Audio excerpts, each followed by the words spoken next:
இலங்கையில நாளைக்கு 19ஆம் திகதியில இருந்து ஒரு புதிய நடைமுறையின் கீழ இந்த எரிபொருள் விநியோகம் இடம்பெறப் போகுது. இப்ப இருக்கிற இந்த கியூஆர் திட்டத்தோட சேர்த்து இன்னும் ஒரு புதிய திட்டமும் அறிமுகப்படுத்தப்பட்டிருக்குது. அதே போல இந்த நாமல் ராஜபக்சவனுடைய திருமண வைபவத்திலையும் ஒரு மோசடி இடம்பெற்றிருக்குது. இது தொடர்பில் மஹிந்த ராஜபக்ச முன்னாள் மின்சக்தி அமைச்சர் ஒரு தனியார் நிறுவனம் என்று சொல்லி பல பேர் சிக்கியிருக்கிறார்கள். அது மட்டும் இல்லாம இன்றைக்கு 2 அரச பேருந்துகள் நேருக்கு நேர மோதி விபத்துக்குள்ளாகி இருக்குது. இதுல 4 பேர் உயிரிழந்திருக்கிறதோட 40 பேருக்கு மேல படுகாயம் அடைந்திருக்கிறார்கள். ஆக இவையெல்லாம் என்னன்ற பற்றியும் அதே போல மேலும் பல முக்கியமான செய்திகளை பற்றியும் தான் இந்த காணொலியில விளக்கமா பார்க்க போறோம். அதுக்கு முதல் இப்பதான் நீங்க சேனலுக்கு புதுசா வந்திருக்கீங்கன்னா சேனலை சப்ஸ்கிரைப் செய்து இணைந்து கொள்ளுங்க. அப்பதான் இது தொடர்பில் நாங்கள் போடக்கூடிய சகல காணொலிகளையும் நீங்க பார்க்கக்கூடியது போல் இருக்கும். என்ன விடயம் என்று சொன்னா, இப்ப இலங்கையில் ஏற்பட்டிருக்கிற இந்த எரிபொருள் நெருக்கடிகளை சமாளிக்கிறதுக்காக கடந்த 16ஆம் தேதி ஞாயிற்றுக்கிழமையில இருந்து கியூஆர் முறைமை அறிமுகப்படுத்தப்பட்டது. இருந்தாலும் இந்த கியூஆர்க்குள்ள இருக்கக்கூடிய சிக்கல்கள் காரணமாகவும் இந்த நெருக்கடி நிலைமைகளை ஓரளவுக்கு சரி செய்யறதுக்காக இப்ப இன்னும் ஒரு புதிய திட்டம் கொண்டு வரப்பட்டிருக்குது. எப்படி என்று சொன்னா, நாளைக்கு 19ஆம் தேதி வியாழக்கிழமையிலிருந்து இந்த வாகன இலக்கத்தகடுகளுடைய கடைசி இலக்கத்தின் அடிப்படையில தான் இந்த எரிபொருள் விநியோகம் இடம்பெறப் போகுது. உதாரணமாக உங்களுடைய வாகன தகட்டினுடைய கடைசி இலக்கம் 0ஆகவோ 2ஆகவோ 4ஆகவோ 6ஆகவோ 8ஆகவோ இருந்தா உங்களுக்கான எரிபொருள் விநியோகம் இரட்டை எண்களை கொண்ட நாட்கள்ல தான் நடக்கும். அதாவது 2ஆம் திகதி 4ஆம் திகதி 6ஆம் திகதி என்று சொல்லி இப்படியான இரண்டினுடைய மடங்குகள்ல வரக்கூடிய நாட்கள்ல தான் அந்த வாகனங்களுக்கான எரிபொருள் விநியோகம் இடம்பெறும். அதே போல உங்களுடைய வாகனத்தினுடைய இலக்கத்தகட்டினுடைய கடைசி இலக்கம் 1ஆகவோ 3ஆகவோ 5ஆகவோ 7ஆகவோ 9ஆகவோ இருந்தா உங்களுக்கான எரிபொருள் வழங்குற திகதி ஒற்றை எண்களை கொண்ட நாட்கள். அதாவது 1ஆம் திகதி 3ஆம் திகதி 5ஆம் திகதி 7ஆம் திகதி என்று சொல்லி இப்படியான நாட்கள்ல தான் இந்த வாகனங்களுக்கான எரிபொருள் விநியோகம் இடம்பெறும். இந்த விடயத்தை இலங்கை பெட்ரோலிய கூட்டுத்தாபனத்தினுடைய தலைவர் இன்றைக்கு வெளியிட்டிருக்கிறார். இருந்தாலும் இந்த வாகனங்களுக்கு எவ்வளவு எரிபொருள் வழங்கப்பட போகுது, அதாவது இதுவரைக்கும் நடைமுறையில் இருந்த இந்த கியூஆர் திட்டத்தின் பிரகாரம் ஒரு மோட்டார் சைக்கிளுக்கு ஒரு கிழமைக்கு 5 லிட்டர் எரிபொருள் தான் வழங்கப்படும். ஆனா இப்ப சொல்லப்பட்டிருக்கிற இந்த வாகன இலக்கத்தகடு திட்டத்தின் பிரகாரம் ஒரு மோட்டார் வாகனத்துக்கோ இல்ல காருக்கோ முச்சக்கர வண்டிக்கோ கட்டுப்படுத்தப்பட்ட எரிபொருள், அதாவது அந்த எரிபொருட்களுடைய அளவுகள் தீர்மானிக்கப்பட்டிருக்குதான்னு சொல்லி எந்த விதமான தகவல்களுமே வெளியாகல. வெறுமனவே எந்த வாகனத்துக்கு எந்த நாட்கள்ல எரிபொருள் வழங்குவோம் என்று சொல்லி இந்த அறிவித்தல் மட்டும்தான் வெளியாகிறது. இதால என்ன நடக்க போகுது என்று சொன்னா, உதாரணமாக நான் திங்கட்கிழமை என்னுடைய வாகனத்துக்கு முழுவதுமாக எரிபொருள் நிரப்பினா மீள புதன்கிழமையும் என்னுடைய வாகனத்துக்கு நான் முழுவதுமாக எரிபொருள் நிரப்ப முடியும். இப்படி என்னால ஒரு வாரத்தில் 4 நாட்களுக்கு எரிபொருள் நிரப்ப முடியும். இவர்கள் இப்ப கொண்டு வந்திருக்கிற திட்டத்தில் இந்த வாகனங்களுக்கு இவ்வளவு இத்தனை லிட்டர் தான் நாங்கள் கொடுப்போம் என்று சொல்லி எந்த விதமான கட்டுப்பாடுகளும் இல்லாதால பெரும்பாலும் எல்லாருமே இந்த எரிபொருள் நெருக்கடி நிலைமைகளை காரணம் காட்டிக்கொண்டு தங்களுடைய வாகனத்துக்கு முழுவதுமாக அவர்களுடைய டேங்க் ஃபில் ஆகும் மட்டும் எரிபொருள் நிரப்ப போகிறார்கள். இதால இந்த எரிபொருள் தட்டுப்பாடு பிரச்சனை என்றது மிக வேகமான அளவு அதிகரிக்க போகுது. இது தொடர்பில் ஜனாதிபதி அனுரகுமாரனுடைய தரப்பில் இருந்து இன்னும் எந்த விதமான அறிவுறுத்தல்களுமே வெளியாகல. என்ன சொல்ல போகிறார்கள், என்ன மாற்று நடவடிக்கைகளை கொண்டு வர போகிறார்கள் என்றதை பொறுத்திருந்து தான் பார்க்கணும். இப்படி இருக்கேதான் முன்னாள் ஜனாதிபதி மஹிந்த ராஜபக்சவனுடைய மகன் தற்போதைய நாடாளுமன்ற உறுப்பினர் இந்த நாமல் ராஜபக்சவுக்கு எதிரான ஒரு வழக்கு விசாரணைக்கு இலங்கையினுடைய உயர் நீதிமன்றம் திகதி குறிச்சிருக்குது.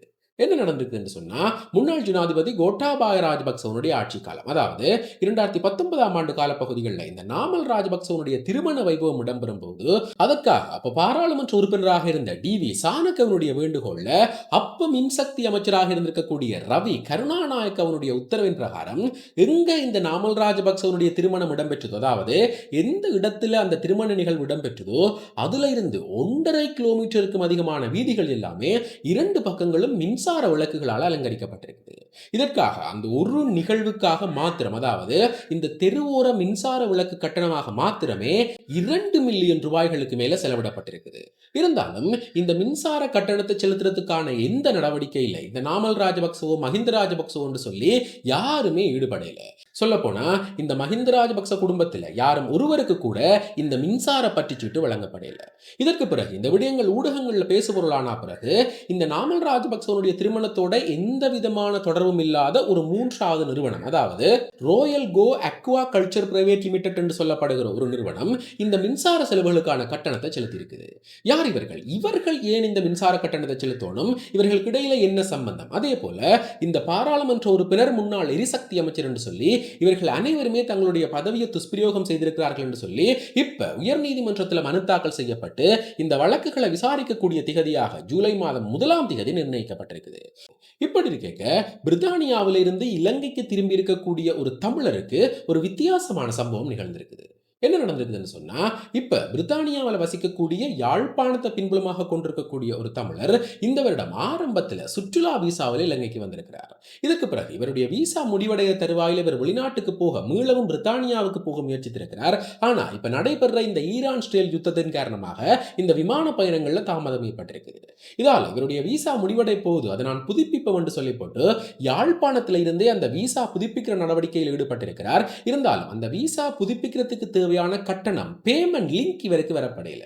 இதால நேரடியாகவே பத்ரமுலையில் அமைஞ்சிருக்கக்கூடிய குடிவரவு குடியகல்வு திணைக்களத்துக்கு போய் அங்க விசாரிக்கும் போது அவர்கள் என்ன சொல்லியிருக்கிறார்கள் என்று சொன்னா, நீங்கள் இலங்கையினுடைய இரட்டை பிரஜா குடியுரிமைக்கு விண்ணப்பிச்சிருக்கீங்கள், இப்ப உங்களுடைய விண்ணப்பம் ஏற்றுக்கொள்ளப்பட்டிருக்குது, இதால நீங்கள் அதை பெற்றுக்கொள்றதுக்காக $2000 செலுத்தணும் என்று சொல்லியிருக்கிறார்கள். உடனடியாக அவரும் அந்த கட்டணத்தை செலுத்தின பிறகு இரட்டை குடியுரிமையினுடைய கன்ஃபர்மேஷன் லெட்டர் உறுதிப்படுத்தல் கடிதம் வழங்கப்பட்டிருக்குது. இதற்கு பிறகு அந்த குடியுறவு திணைக்கள அதிகாரிகளால உங்களுக்கு இப்ப இரட்டை பிரஜா குடியுரிமை இருக்கிறதால நீங்கள் இந்த விசாக்களை புதுப்பிக்க தேவையில்லை என்று சொல்லப்பட்டிருக்கிறது. இதற்கு பிறகு அவருடைய விமான பயணத்தை அவர் ஒத்தி வச்சு கிட்டத்தட்ட 2 கிழமைகளுக்கு பிறகு இந்த விமான பற்றுச்சீட்டுகளோட கட்டநாயக்கா சர்வதேச விமான நிலையத்துக்கு போகும்போது அங்க இருக்கக்கூடிய அதிகாரிகளால உங்களுடைய விசா முடிவடைந்து 2 வாரங்களுக்கு மேல் ஆகியிருக்குது, அதால நீங்கள் தாமத கட்டணம் செலுத்தணும் என்று சொல்லப்பட்டிருக்குது. இவர் உடனடியாகவே அவருடைய கன்ஃபர்மேஷன் லெட்டர், அதாவது அந்த அதிகாரிகளால் வழங்கப்பட்ட இரட்டை பிரஜா குடியுரிமையினுடைய லெட்டரை காண்பிச்சிருக்கிறார்.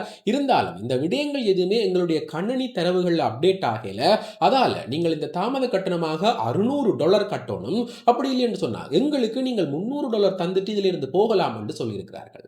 இருந்தாலும் அவர் உத்தியோகபூர்வமாக அந்த $600 கட்டணத்தை செலுத்தி அந்த பற்றுச்சீட்டோடு இலங்கையை விட்டு வெளியேறியிருக்கிறார்.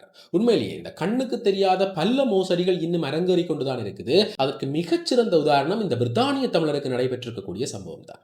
இருந்தாலும் இப்ப என்ன அறிவிப்பு வெளியாக இருக்குது என்று சொன்னா, பிரித்தானியாவிலிருந்து இலங்கைக்கு நேரடியான விமான சேவைகள் ஆரம்பிக்கப்பட போகலாம். அதாவது இந்த ஈரான் இஸ்ரேல் பிரச்சனை நாங்கள் இன்னும் ஒரு நாட்டுக்கு தான் போகணும் என்றது இல்லாம பிரித்தானியாவிலிருந்து நேரடியாகவே இலங்கைக்கு வர முடியும்.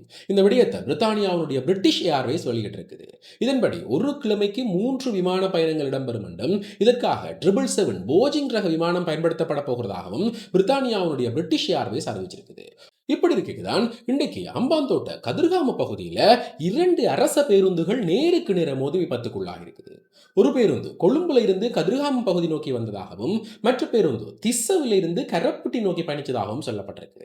இப்படி இந்த விபத்து சம்பவத்தில் சம்பவ இடத்திலேயே 4 பேர் உயிரிழந்திருக்கிறார்கள். அதே போல 2 பேருந்துகளில் இருந்து சேர்த்து மொத்தமாக 40 பேருக்கு மேல படுகாயமடைந்திருக்கிறார்கள்.